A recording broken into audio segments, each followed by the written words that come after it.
أهلا بيكم أعزائي المشاهدين في قناة أخبار كل يوم. هنقدم ليكم أخبار النادي الأهلي النهاردة الجمعة 31 مايو 2024 وإليكم الأخبار. الأهلي بيكشف موقفه من دفع رعاية إمام عاشور للزمالك. كشف مسؤول الأهلي أنهم لم يتلقوا أي مخاطبات رسمية من جانب الاتحاد الدولي لكرة القدم الفيفا بخصوص تسديد نسبة من عقد انتقال إمام عاشور لاعب الفريق للأندية التي تواجد فيها اللاعب قبل احترافه بنادي ميتلاند الدنماركي اللي انتقل منه للأهلي الصيف الماضي. وكشف مصدر في الأهلي إن النادي بيحترم جميع التعاقدات واللوائح ولا يمكن أن يتأخر عن تسديد نسبة رعاية إمام عاشور لأي نادي تواجد به اللاعب قبل احترافه بأوروبا، موضحا أن الأهلي ينتظر وصول خطاب رسمي من الفيفا من أجل دفع هذه النسبة للأندية التي تستحقها.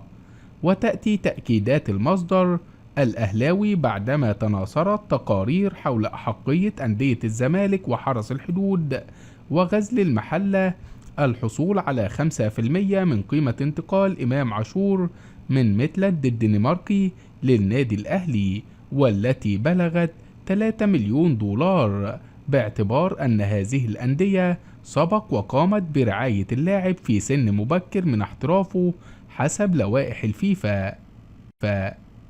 خالد بيبو يهدد بتغليظ العقوبات الإعلامية على لاعبي الأهلي. طالب خالد بيبو مدير الكرة بالنادي الأهلي لاعبي الفريق بعدم التحدث في وسائل الإعلام إلا بعد الرجوع له والحصول على إذن منه، مهددا أي لاعب بتوقيع عقوبات قاسية حتى لا يحدث ارتباك في منظومة الفريق ولا اختراق للوائح المعمول بها. وشدد مدير الكرة على ضرورة الالتزام باللائحة المالية في النادي الأهلي للظهور الإعلامي بجانب عدم إثارة الأزمات خلال التحدث في وسائل الإعلام. الأهلي يترقب وصول عرض أوروبي رسمي لضم محمد عبد المنعم. يترقب النادي الأهلي وصول عرض رسمي من أحد الأندية الأوروبية لضم محمد عبد المنعم مدافع الفريق خلال فترة الانتقالات الصيفية الجارية. وطلب مسؤول القلعة الحمراء من اللاعب إحضار عرض رسمي للبت فيه واتخاذ القرار المناسب له وللنادي. وحسبما أكد مصدر في القلعة الحمراء فإن عبد المنعم أبلغ مسؤول الأهلي مؤخرا أن هناك عدة أندية أوروبية تتابعه منذ فترة تمهيدا لتقديم عرض رسمي للتعاقد معه في الموسم القادم.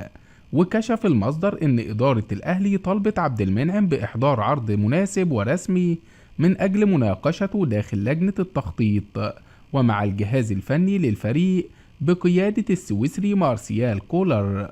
وأوضح المصدر أن مدافع الأهلي تلقى تأكيدات من وكيل أعمال عبد المنعم برغبة أندية تحتل مراكز متقدمة في دوريات أوروبية كبيرة أبرزها ألمانيا وفرنسا وأسبانيا في التعاقد مع اللاعب الموسم القادم. وأكد المصدر أن عبد المنعم اللي بيبلغ من العمر حاليا 25 عام يرغب في الرحيل لخوض تجربة الاحتراف وهو في سن صغير من أجل تحقيق نجاحات في عالم الاحتراف الخارجي، موضحا أن مسؤولي الأهلي أكدوا للاعب أنهم لن يقفوا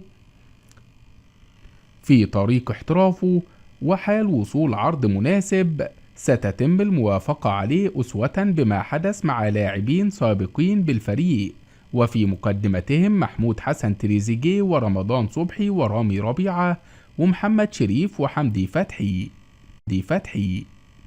الأهلي يستعد لمخاطبة الفيفا بشأن كأس الانتركونتيننتال ومونديال الأندية 2025.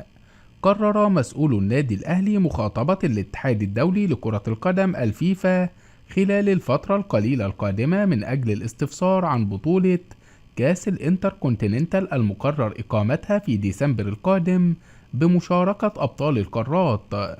وقال مصدر في الأهلي أن النادي بيرغب في معرفة تفاصيل هذه البطولة ولائحتها والمكافآت الخاصة بها وموعد انطلاقها وغيرها من تفاصيل السفر والإقامة. وأضاف المصدر نرغب أيضا في معرفة تفاصيل ولائحة مونديال الأندية 2025 المقرر إقامتها في أمريكا، خاصة أن الفترة الماضية شهدت تضارب في التقارير والأنباء حول مكافآت هذه البطولة التي سيشارك فيها 32 فريقا حول العالم. ويشارك الأهلي في كأس الانتركونتيننتال بعدما حصد لقب دوري أبطال إفريقيا مؤخرا على حساب الترجي التونسي، كما يشارك في مونديال الأندية 2025 بصفته بطل إفريقيا نسختي 2022 و 2021.